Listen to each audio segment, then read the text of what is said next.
Hello everyone, welcome to the IIT-JAM in Chemistry tutorial number 15, and this is lecture number 1 of the Physical Chemistry chapter Gaseous State, and the subtopic which is going to be discussed here in this lecture is Kinetic Molecular Model of a Gas. But before that, let's have a look in the details of the curriculum which is under this chapter. These are Kinetic Molecular Model of a Gas, collision frequency, collision diameter, mean free path, and viscosity of gases. Maxwell-Boltzmann distribution, molecular velocities, law of equipartition of energy, molecular basis of heat capacities. Ideal gases and deviations from ideal gas behavior, Van der Waals gas equation of state, critical state, and law of corresponding states. So let's begin with the subtopic Kinetic Molecular Model of a Gas, which is based on some postulates, and these postulates are: number 1, a gas consists of a large number of very small spherical tiny particles, that is point masses, which may be identified with the molecules that are completely identical in shape, size, and mass. That means all the gaseous molecules look similar, they are spherical. The volume occupied by the molecules is negligible in comparison to the total volume of the gas. That means the molecules are occupying some volume, but this volume is very much negligible when compared with the volume of the container where the gas is kept. Number 3, the molecules are in completely rapid and random motion. During their movement, the molecules collide with each other and on the walls of the container. The pressure of a gas is developed due to this collision on the walls of the container. This point is very important because this will be elaborated later on and some mathematical expression will be obtained from here. Next, number 4, the molecules are perfectly elastic in nature and they undergo no energy loss during collision with other molecules or with the walls of the container. So the collisions are elastic and the momentum are conserved. The molecules follow the Newton's second law of motion. So what is the Newton's second law of motion? It is the rate of change in momentum is directly proportional to the force applied. So this will be obeyed by all the gas molecules here. Number 6, there is no force of attraction or repulsion among the molecules. That means the molecules only collide with each other, but they are neither attracting each other nor repelling each other. Now, the molecules can have a large range of kinetic energy at any instant, although the average kinetic energy is constant at a certain temperature. That means if temperature is kept constant, then average kinetic energy is same, but the molecules may have a range of kinetic energies, and at any point it is moving and it is having some kinetic energy.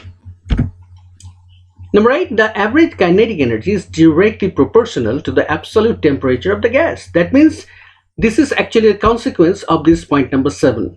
If you increase the temperature, then the kinetic energy, that means the average kinetic energy, would also increase. This point is also very important. This will also be elaborated and will give some mathematical relationship. So these are about the postulates. Now the kinetic energy. What about the kinetic energy of the gas molecules?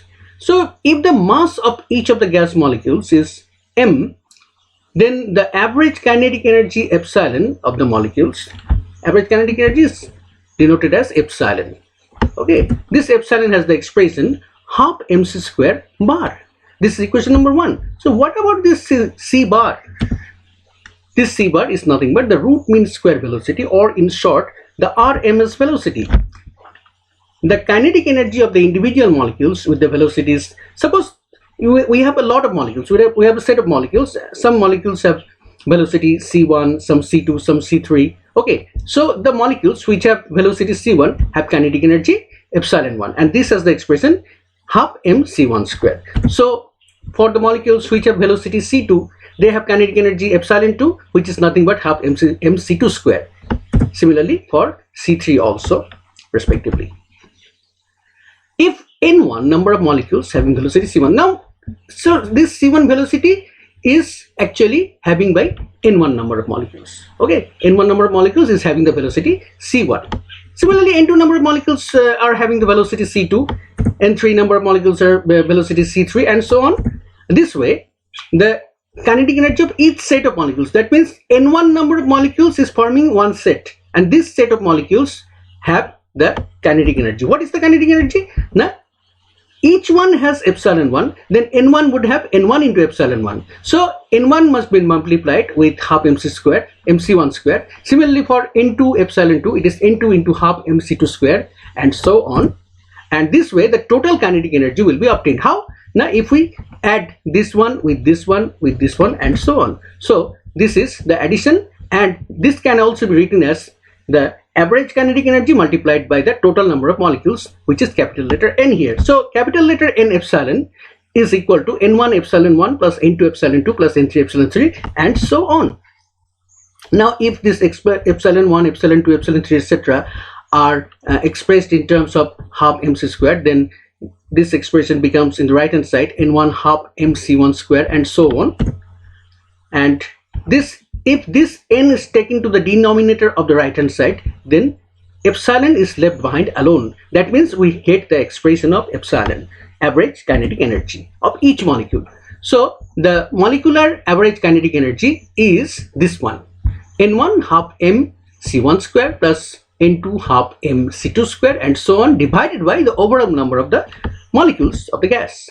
Now equation 1, it is given in the equation 1 epsilon equal to half mc square bar.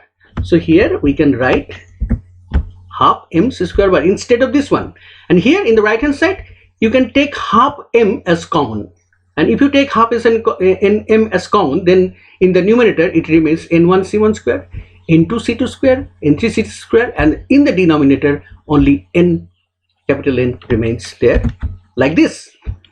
Half m taken as common, then in the numerator this one, in the denominator this one.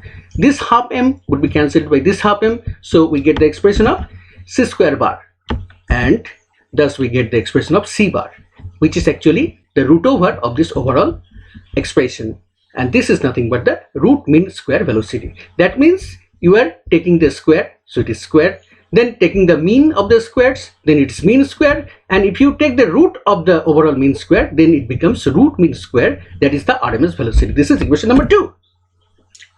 Now from the postulates of the kinetic theory of gas, what are the outcomes? As I have said that postulate number 3 and postulate number 8 would give some mathematical relationship. Let's have a look to the postulate number 3 once again. Postulate number 3 states that the molecules are in completely rapid and random motion. During their movement, the molecules collide with each other and on the walls of the container. The pressure of a gas is developed due to this collision on the walls of the container. And the mathematical expression of this postulate is PV equals to 1/3 mc square bar, where m is the mass of each gas molecules, and capital N is the total number of gas molecules within the volume V under pressure P, so that capital N has the expression small letter n1 plus n2 plus n3 plus etc. And C bar is the RMS velocity. And from the postulate number 8, let's look back. The average kinetic energy is directly proportional to the absolute temperature of the gas, isn't it? So average kinetic energy, this is written as epsilon. This is nothing but half mc square bar. This is proportional to this temperature. This is absolute scale temperature. Okay. So if we want to remove this proportionality relationship instead of an equal sign, then we have to multiply this by a proportionality constant. And this way we get the expression half mc square bar equals to some constant into temperature. This is equation number 4. Now let's recall equation number 3. What's there in the equation number 3? It is PV equals to 1/3 mc square bar. And for 1 mole of ideal gas, we know that PV equal to nRT, and for 1 mole of ideal gas, N becomes 1, so becomes PV equal to RT. But we know here PV equal to 1/3 mc square bar, so here we can also write PV equal to RT equals to 1/3 mc square bar. And this 1/3 mc square bar can also be analyzed into these two components, 2/3 n into half mc square bar. This is nothing but equal to 1/3 mc square bar. But we know that half mc square bar is average kinetic energy epsilon, so in place of this we are writing here epsilon. and we mention this here within the bracket. Now if it is 1 mole of gas, then instead of n, in place of n, we can write Na, which is the Avogadro number, and in that case RT becomes 2/3 Na epsilon. And if we rearrange this equation, then we shall get the expression of epsilon, which is equal to 3/2 R by Na into T, and R by Na means K, that is the Boltzmann constant. So we get the expression of average kinetic energy in terms of temperature, which is epsilon equals to 3/2 kT, and this is mentioned here also. Now molar kinetic energy. Now look back, if we look back here, look at this. This is for one, this is actually average kinetic energy, isn't it?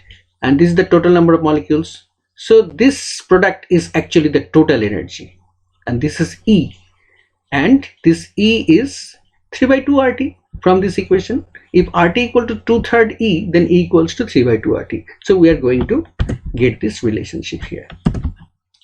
So epsilon, that is 3/2 kT, is the molecular kinetic energy. Then for kinetic energy of 1 mole gas, it is the total kinetic energy value of Avogadro number of molecules.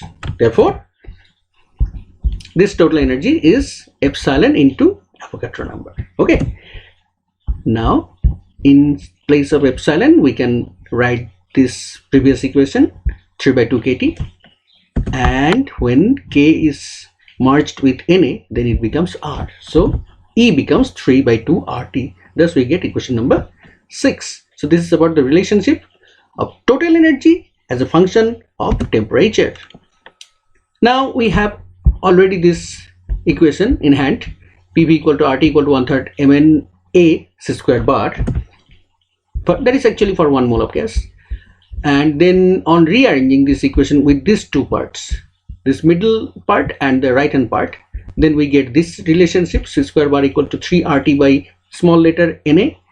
And then if this is the mass of one gas molecule and this is the total number of gas molecules, then this and this total number of gas molecule is for representing 1 mole, then this is actually molar mass. So small letter m into Avogadro number here actually is the molar mass.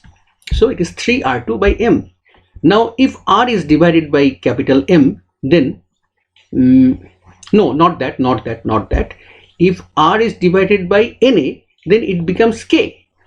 Okay, and then in that case 3 kT by small m. M remains here unmerged here. So in place of R by Na, we can write here K also. Then this relationship can also be written as thrice kT by small m. So c square bar has two expressions. One is 3RT by capital M, another is thrice kT by small m.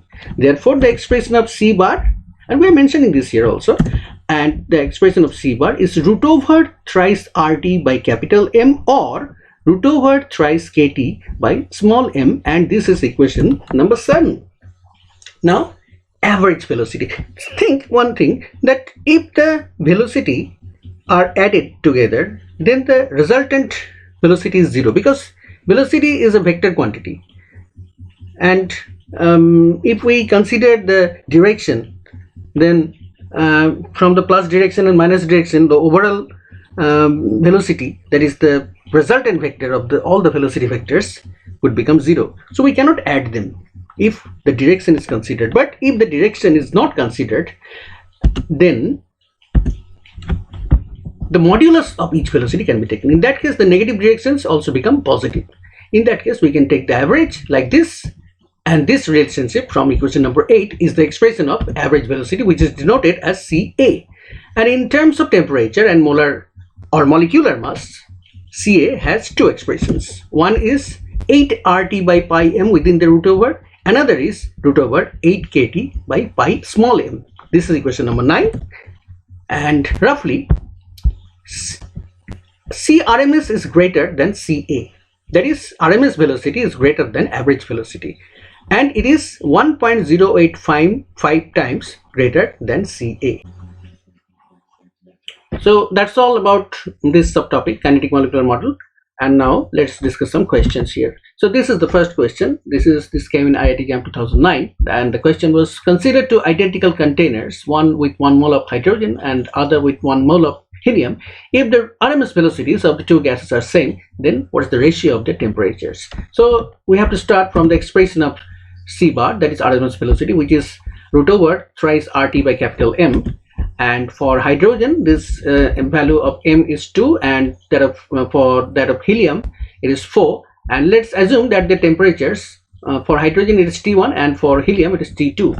In that case, C bar is same for both. So for hydrogen it is thrice RT1 by 2, and for helium it is thrice RT2 by 4. And from here we can get the ratio of T1 and T2, which is half.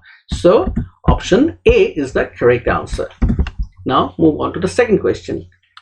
Which one of the following statements regarding kinetic energies of oxygen and nitrogen is correct?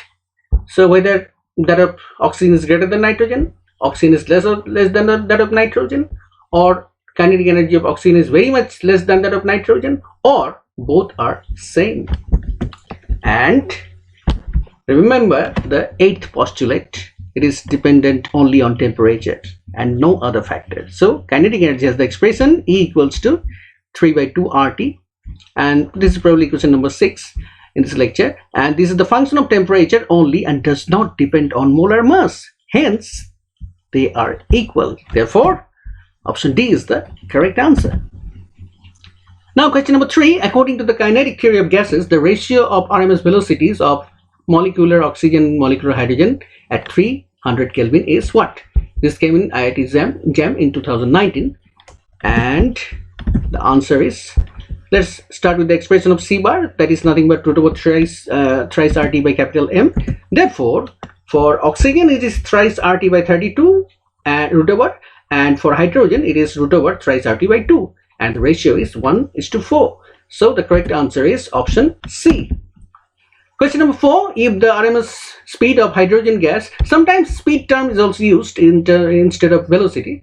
Okay, we should not differentiate with this too so much critically. Actually velocity term is correct term. So that for hydrogen gas at a particular temperature is 1900 meter per second, then the RMS speed of nitrogen gas at the same temperature is what? Okay, so this is actually a numerical question, so we have to just enter the figure here, and this came in 2021. Okay, and the atomic mass of hydrogen and nitrogen are also given. So in the answer we start with the same expression, and from here we can have the expression of temperature by rearranging this relationship, and this is mc square bar by thrice r. Now just simply put the values. Okay, the value it is 0.002 for hydrogen in terms of in SI units, I'm sorry, and here the value for hydrogen it is 1900, and the value of R we know 8.314 joule in the SI units, so the value is 7220 by thrice R Kelvin, and we have to put this value. Okay, in case of nitrogen, in place of M we have to put this value 0.028 kilogram per mole and thrice R into T value. So we need not put the value of R, okay, because these two R's would be cancelled by each other. And finally the answer is 507.8 meter per second, and roughly it is 508. So we have to put the value 50 and 8 and enter here. And finally the last question. The average speed of hydrogen, nitrogen, oxygen gas molecules is in the order. This came in 2012. Okay, and this is the expression of average speed.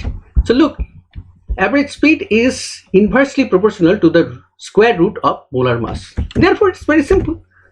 Okay, this one for hydrogen, pi twice pi, 28 pi for nitrogen, and 32 pi for oxygen. Therefore the correct order should be hydrogen should have the highest average speed and oxygen should have the lowest average speed. So the correct option is correct answer is option A. So that's all for today. Thank you.